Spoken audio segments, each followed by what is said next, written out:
اعوذ باللہ من الشیطان الرجیم بسم اللہ الرحمن الرحیم اللہم صل علی محمد وآل محمد۔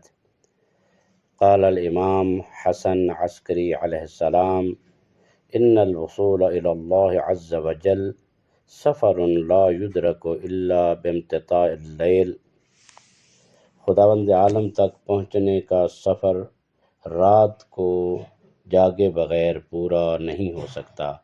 کتاب منتخب میزان الحکمہ صفحہ 464۔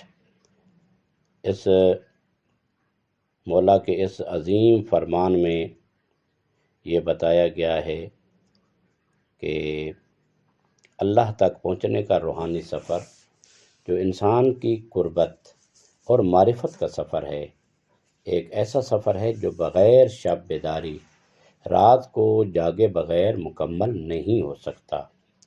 اس میں ایک اہم پیغام ہے کہ انسان کو اپنے روحانی سفر میں محنت اور قربانی کی ضرورت ہوتی ہے، اور رات کا وقت وہ موقع ہے جب انسان اپنے رب کے ساتھ بغیر بہتر تعلق قائم کر سکتا ہے۔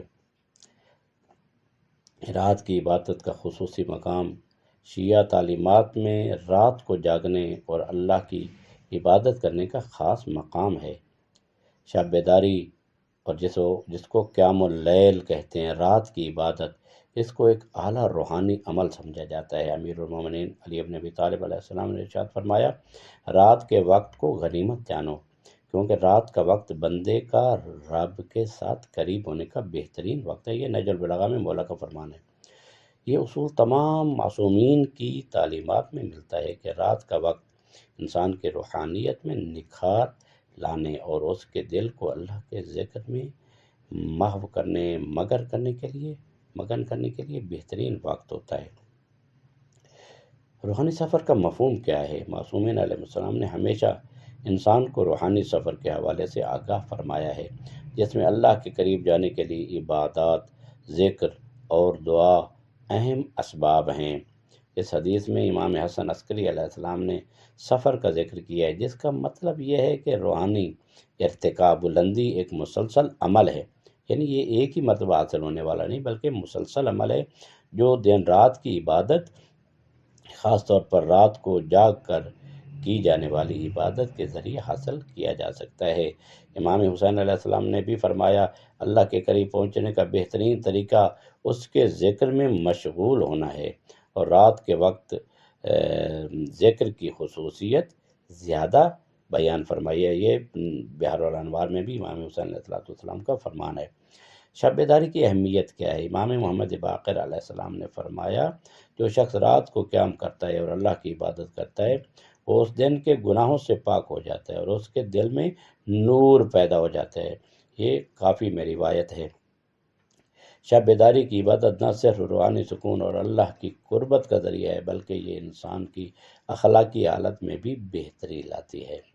روحانی طاقت اور رات کا سکون، یہ امام جعفر علیہ السلام نے، امام جعفر صادق علیہ السلام نے ارشاد فرمایا، رات کو جاگنا انسان کے دل کی صفائی اور اس کے روحانی ترقی کے لیے ضروری ہے، کیونکہ رات میں انسان کا دل زیادہ نرم اور اللہ کے قریب ہوتا ہے۔ یہ کافی میں روایت امام صادق علیہ السلام ہے۔ اب اس حدیث کا نتیجہ یہ ہوا کہ امام حسن عسکری علیہ السلام کی یہ حدیث ہمیں بتاتی ہے کہ اللہ تک پہنچنے کے لیے ہمیں اپنی روحانیت کی ترقی کے لیے محنت کرنا ہوتی ہے۔ رات کا وقت ایک ایسا موقع ہے جب انسان کا دل زیادہ متوجہ ہوتا ہے اور وہ اپنے رب کے ساتھ قربت محسوس کرتا ہے۔ اس طرح رات کو جاگنا اور عبادت کرنا ایک اہم ذریعہ ہے جس کے ذریعے انسان اللہ کی رضا اور قربت حاصل کر سکتا ہے۔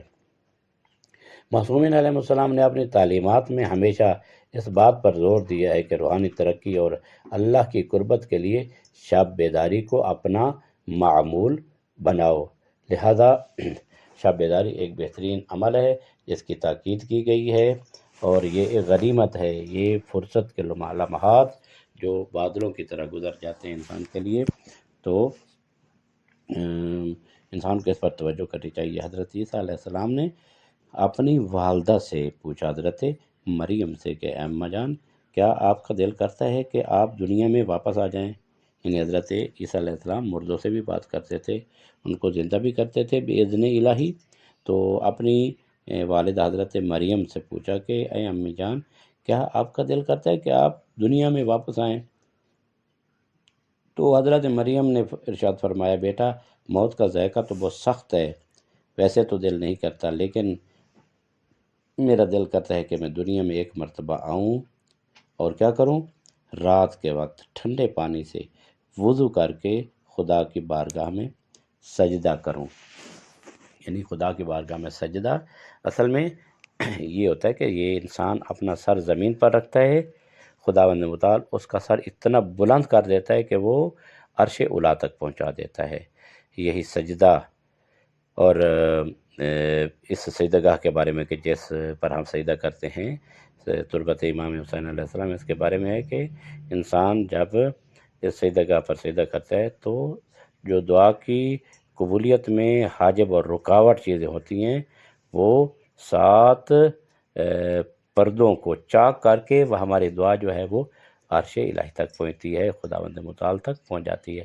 یعنی خود تربت کربلا کا جو اثر ہے اور سجدہ انسان کو جو ہے وہ بلندیوں تک پہنچاتا ہے۔